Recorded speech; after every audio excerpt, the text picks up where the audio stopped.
ఓం సాయిరామ్ శ్రీమాత్రే నమ. అమ్మ బిడ్డలందరికీ నమస్కారం ఫ్రెండ్స్. ఎలా ఉన్నారండి? ఈ వీడియో చూస్తున్న ప్రతి ఒక్కరిపైన అమ్మవారి ఆశీస్సులు ఉండాలని, అమ్మవారి భక్తులందరూ ఎప్పుడు కూడా ఆనందంగా సంతోషంగా వారి జీవితాన్ని గడపాలి అని మనస్ఫూర్తిగా కోరుకుంటూ ఈ వీడియోని అయితే స్టార్ట్ చేస్తూ ఉన్నాను ఫ్రెండ్స్.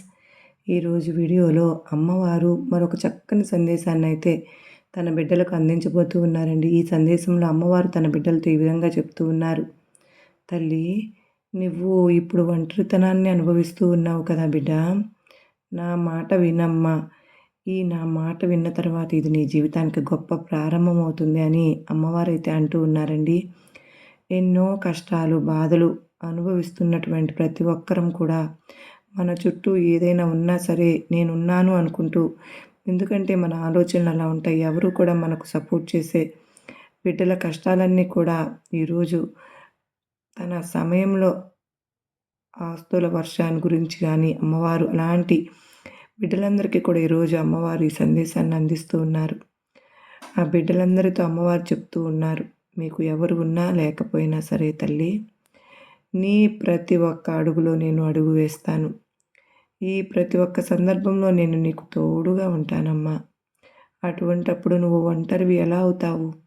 నేను ఉంటాను తల్లి, నీ పక్కన నేను నిలబడతాను అని అమ్మవారు ఎన్నో సందర్భాల్లో తన బిడ్డలకు చెప్తూ ఉన్నారు. మరి ప్రతి ఒక్క బిడ్డ కూడా ఈరోజు కూడా ఈ వీడియోలో తీసుకురాబోతూ ఆ సందేశాన్ని ఉన్నారు కదా. అమ్మవారు ఏమంటున్నారు అంటే, తల్లి, నువ్వు ఇప్పుడు ఒంటరిగా ఉన్నానని భావిస్తూ ఉన్నావు కదూ. అందరూ ఉన్నా సరే ఏకాంతంలో ఉన్నట్లు జీవిస్తూ ఉన్నావు. 4 గోడల మధ్య కూర్చుని కన్నీటి రూపంలో నీ బాధను బయటకు పంపుతూ, నాకు తోడుగా ఎవ్వరూ లేరు, జీవితమంతా ఇలా ఒంటరిగా ఉండిపోవాల్సిందేనా? అందరిపై ఎంతో ప్రేమగా ఉన్నాను కదా, నా బంధాన్ని ప్రాణం కన్నా ఎక్కువగా ఇష్టపడుతున్నానే, ప్రతి క్షణం నా బంధాన్ని జాగ్రత్తగా చూసుకుంటున్నానే, అలానే నా పిల్లలకు ఎలాంటి బాధ ఉన్నా, కష్టం వచ్చినా, ఆరోగ్య సమస్యలు వచ్చినా సరే నేను వెంటనే మీ ముందుకు వచ్చి, దుర్గమ్మ, నా పిల్లలకి ఎందుకు తల్లి ఇలా జరుగుతుంది? నా పిల్లలకు మంచి ఆరోగ్యాన్ని ప్రసాదించమ్మా. నా బిడ్డలు బాగుండాలి, ఆనందంగా ప్రశాంతంగా ఉండాలని ప్రతి క్షణం నేను నా పిల్లల కోసం, బంధం కోసం తల్లడిల్లిపోతూ ఉన్నాను కదా తల్లి. మరి ఎందుకు నన్ను ఎవరు పట్టించుకోవడం లేదని బాధపడుతూ ఉన్నావు? బిడ్డ, నువ్వు నీ పక్కన ఎవరూ లేరని, ఒంటరిగా ఉన్నానని బాధపడుతూ ఉన్నప్పుడు నేను పట్టించుకోవడం లేదని నువ్వు బాధపడుతూ ఉన్నావు కదా తల్లి. నేను చెప్పినవన్నీ నిజమేనా తల్లి అని ఇవే కదా నీ మనసులో తిరుగుతూ ఉన్నాయి. నీ బంధం నిన్ను పట్టించుకోవడం లేదని, నీ పిల్లలు నిన్ను పట్టించుకోవడం లేదని, ఎవ్వరూ నీ మనసులో ఉన్న బాధను అర్థం చేసుకోవడం లేదు అని ఎంతో దిగులు పడుతూ ఉన్నావు. ఒంటరిని అని కుమిలిపోతూ ఉన్నావు. చూడు బిడ్డ, ఇకపై నువ్వు ఒంటరివి అని చింతించాల్సిన పని లేదు. ఎందుకో తెలుసా? నీ మీద ఎక్కువ ప్రేమను చూపుతున్నాను. ఎవరు నీపై ఎక్కువ గౌరవం చూపుతూ ఉన్నారు? ఎవరు నీతో మంచిగా ప్రవర్తిస్తూ ఉన్నారు? ఎవరు నీకు మంచి చెబుతున్నారు? ఎవరు నీకు చెడు చేస్తున్నారు? వాళ్ళతో నువ్వు కూడా అలాగే ప్రవర్తించు. కానీ బిడ్డ, నీకు ఒక విషయం చెప్పాలమ్మా. ఎందుకో తెలుసా? నువ్వు నీ కుటుంబం నిన్ను ఏదో అంటూ ఉందని నిన్ను అర్థం చేసుకోవడం లేదు. నీ వాళ్ళపైన నువ్వు కోపం పెంచుకోవద్దు. ఎందుకో తెలుసా? నీ కుటుంబ సభ్యులలో ఎవరు ఎలా ఉన్నా, ఎవరు నిన్ను పట్టించుకున్నా పట్టించుకోకపోయినా, నీ దుర్గమ్మను నేను నిన్ను కంటికి రెప్పలాగా కాపాడుకుంటాను తల్లి. నీ కుటుంబ సభ్యులను నువ్వు ఎప్పుడు కూడా ప్రేమిస్తూనే ఉండాలి.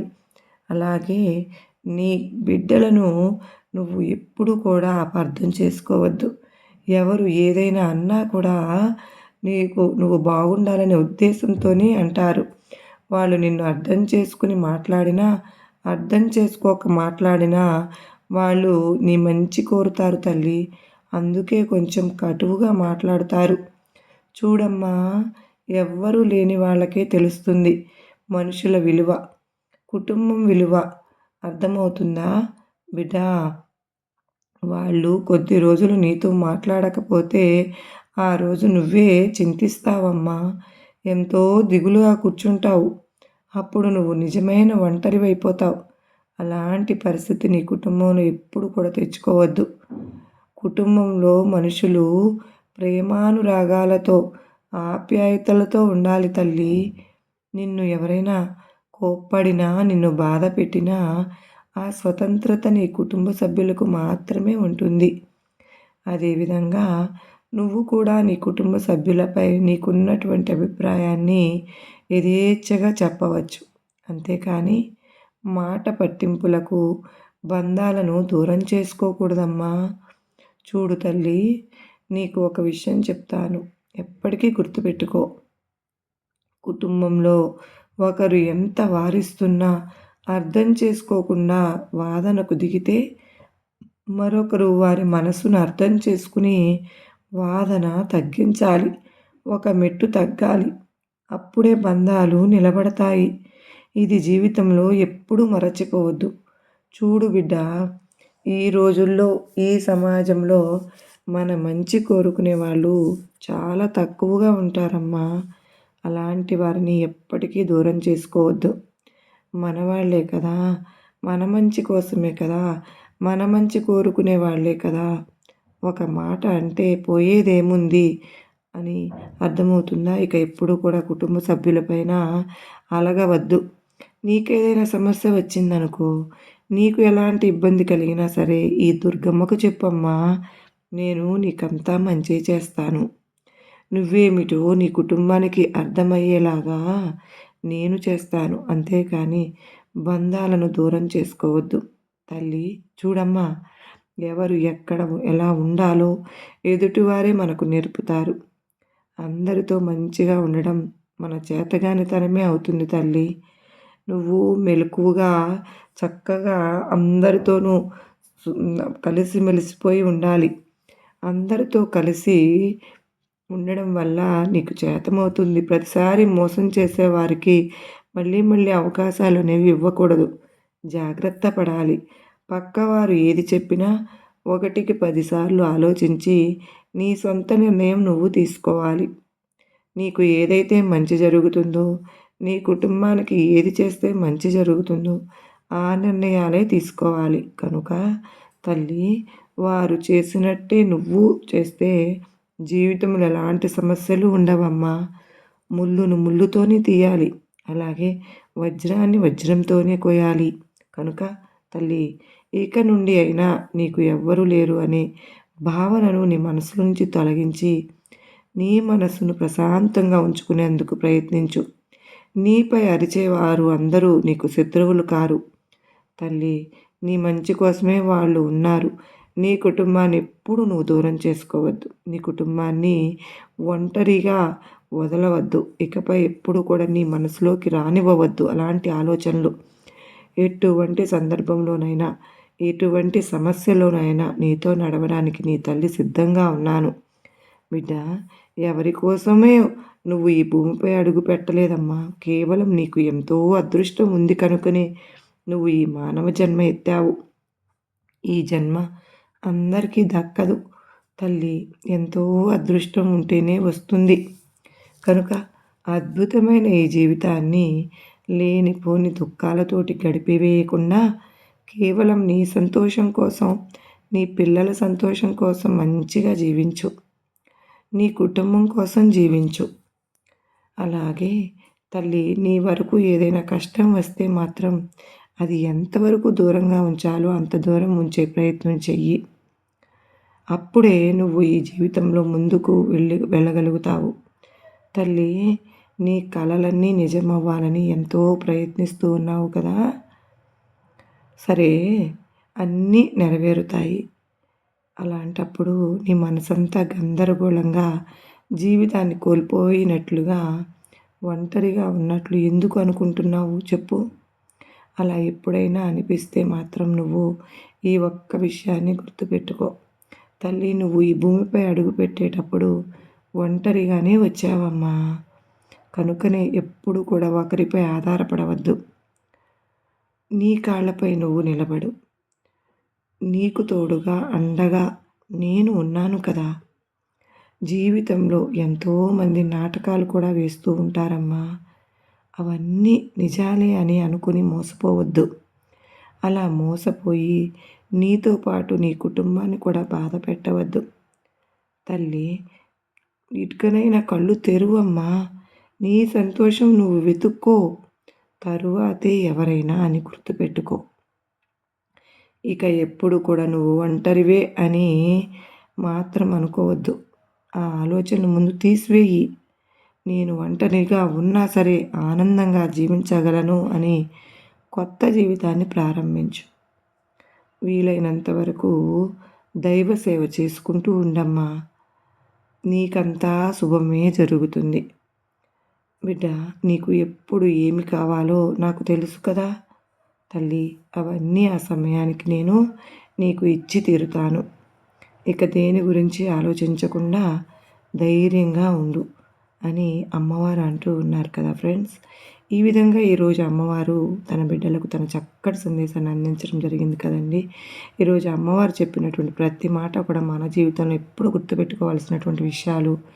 ఎందుకంటే మనలో చాలామంది మన కోసం కాకుండా పక్కవారి కోసం జీవిస్తూ ఉంటాం. ఎందుకంటే వాళ్ళు చెప్పేసేటటువంటి కళ్ళబుల్లి మాటలు మనకు అంత బాగా నచ్చుతాయి. దానివల్ల మన జీవితాన్ని మనం నాశనం చేసుకుంటూ ఉంటాం. దీనివల్ల చాలామందికి కోపం రావచ్చు, కానీ ఇది మాత్రం అక్షర సత్యం అండి. మనకు ఆ భగవంతుడి జీవితాన్ని ప్రసాదించింది ఎంతో ప్రశాంతంగా మనకున్నటువంటి ఇచ్చినటువంటి బాధ్యతలను సవ్యంగా నిర్వర్తించి మళ్ళీ నా దగ్గరకు రమ్మని మనం చేసేది ఏంటో తెలుసా? ఆ పని తప్ప మిగతా పనులన్నీ చేసేస్తూ ఉంటాం. ఎప్పుడూ కూడా ఒంటరి అనే భావన అయితే రానివ్వద్దండి. ఏదైనా కోపంతో ఇంట్లో వాళ్ళు ఏదైనా అంటే వాళ్ళ మీద కోపగించుకోనివద్దు. ఎందుకంటే వాళ్ళు మన పైన ఉన్నటువంటి ప్రేమతో అభిమానంతో మనం ఎక్కడ తప్పుబారు పడతామో అనేటటువంటి ఆ భయంతోనే వాళ్ళు మనల్ని అరుస్తారు. కానీ కావాలని మన మనసును బాధ పెట్టాలని కాదు ఫ్రెండ్స్. అమ్మవారు కూడా ఈ సందేశంలో చెప్పారు కదండి. తల్లి, ఇలాంటి సమాజంలో ప్రస్తుతం ఉన్నటువంటి సమాజంలో మన కోసం ఆలోచించే వాళ్ళని ఎప్పుడు కూడా దూరం చేసుకోకూడదు అని, మన కుటుంబం అయినా మన స్నేహితులైనా బంధువులైనా సరే. ఎందుకంటే దుర్మార్గులకు కొదవంటూ లేదంటే ఎటు చూసినా వాళ్ళే కనిపిస్తున్నారు ఈ సమాజంలో ఇప్పుడు. కానీ కొంతమంది మాత్రమే మన మంచి కోరి మంచి కోసం చెబుతూ ఉంటారు. వాళ్ళ మాట కొంచెం కటువుగా ఉంటుంది. సరే, మన మంచి కాకపోయా కదా చెప్తున్నారు, కనీసం మన మంచి కోరకపోయినా పర్వాలేదండి. మనకు హాని చేతాలు పెట్టాలని వాళ్ళు కలలో కూడా ఊహించరు. అలాంటి వారిని ఎప్పటికీ దూరం చేసుకోకూడదు. పెద్దవాళ్ళు చెప్తూ ఉంటారు కదా, మన మంచి స్నేహాన్ని రూపాయలు ఇచ్చైనా కొనుక్కోవాలి, స్నేహాన్ని 10 రూపాయలు ఇచ్చినా దూరం చేసుకోవాలి చెడ్డ స్నేహాల్ని అని ఈరోజు అమ్మవారు తన బిడ్డలకు చెప్తూ ఉన్నారు. తల్లి, నేను నీకు ఈ జీవితాన్ని ప్రసాదించింది నువ్వు ఆనందంగా గడుపుతావని, తిరిగి నా దగ్గరకు రమ్మని. అంతేగాని ఏదో ఆలోచిస్తూ ఎప్పుడు కూడా ఒంటరి అనే భావనని మనసులో ఉంచుకొని బాధపడుతూ కూర్చోవద్దు. ఎవరు చెప్పారు నువ్వు ఒంటరివి అని? నీకు నేనున్నానమ్మా. ఎలాంటి సందర్భంలోనైనా సరే నీ కుటుంబం కూడా నీతో నడవలేని పరిస్థితుల్లో అయినా సరే ఈ దుర్గమ్మ నడుస్తాను తల్లి. నీతో పాటు నీ కుటుంబాన్ని కూడా చల్లగా చూసే బాధ్యత నాదేనమ్మా. ఇక ఎప్పుడు బాధపడకుండా సంతోషంగా ఉండు. నీకు ఏది ఏ సమయంలో ఏది కావాలో ఆ సమయానికి అది అంది వచ్చేలాగా చూసే బాధ్యత నేను తీసుకున్నాను కదా అని అలానే తీరుతాయి. ఇంకెప్పుడు ఆనందంగా ఉండు అని అమ్మవారు చెప్తూ ఉన్నప్పుడు అమ్మవారి జీవితాన్ని తన బిడ్డలకు ఎందుకు ప్రసాదించారు? ఆ బాధ్యతను సక్రమంగా నిర్వర్తిస్తూ ఎప్పుడు సంతోషంగా ఉంటూ మనం ఆనందంగా ఉంటూ మన పక్క ఉన్న వాళ్ళని కూడా ఆనందంగా పంచుతూ మళ్ళీ తిరిగి మన జీవితాన్ని సార్థకత చేసుకోవాలి ఫ్రెండ్స్. అప్పటి వరకు జరిగింది ఏదో జరిగిపోయింది, ఇక దాని గురించి వదిలేసేయండి. ఈ రోజు నుంచి అమ్మవారు చెప్పినటువంటి సందేశం విన్న తర్వాత ప్రతి బిడ్డ కూడా ఎంతో సంతోషంగా మన జీవితాన్ని గడపాలి. మన చుట్టూ ఉన్న వాళ్ళని సంతోషంగా చూసుకోవాలి. అర్థమైందా ఫ్రెండ్స్? మీరు అందరూ ఆనందంగా ఉండే మీకు జీవితాంతం ఆనందాన్ని ఇచ్చే బాధ్యత అమ్మవారు తీసుకుంటారు. ఇది ఇప్పుడు కాదండి, నేను ఎప్పటి నుంచో చెప్తూనే ఉన్నాను. ఆ తల్లి ఎవరినైతే విస్మరిస్తారో వాళ్ళు ఎంతో సంతోషంగా ఉంటారు. అర్థమైందా? మీ అందరి మీద కూడా ఆ తల్లి ఆశీస్సులు ఉండాలని నేను కూడా మనస్ఫూర్తిగా కోరుకుంటున్నాను ఫ్రెండ్స్. ఇదండి ఈరోజు అమ్మవారి సందేశం. ఈ సందేశం కనుక నచ్చినట్లయితే ఒక చిన్న లైక్ ఇవ్వండి ఫ్రెండ్స్. మరికొంతమంది అమ్మ బిడ్డలకు ఈ సందేశాన్ని షేర్ చేయండి. మన ఛానల్ కొత్తగా చూస్తున్నారా? ప్లీజ్ ఆల్ బటన్ ప్రెస్ చేస్తే కనుక ఎప్పటి వీడియో అప్పుడు మీకు నోటిఫికేషన్ వచ్చేస్తుంది. మీరు అందరూ కూడా ఎప్పుడు సుఖంగా, సంతోషంగా, ఆయురారోగ్యాలతో ఉండాలని మరొక్కసారి అమ్మవారిని కోరుకుంటూ, అందరూ బావుండాలి, అందరిలో నేను ఉండాలని మనస్ఫూర్తిగా ఆ తల్లిని వేడుకుంటూ, సర్వే జనా సుఖినో భవంతు.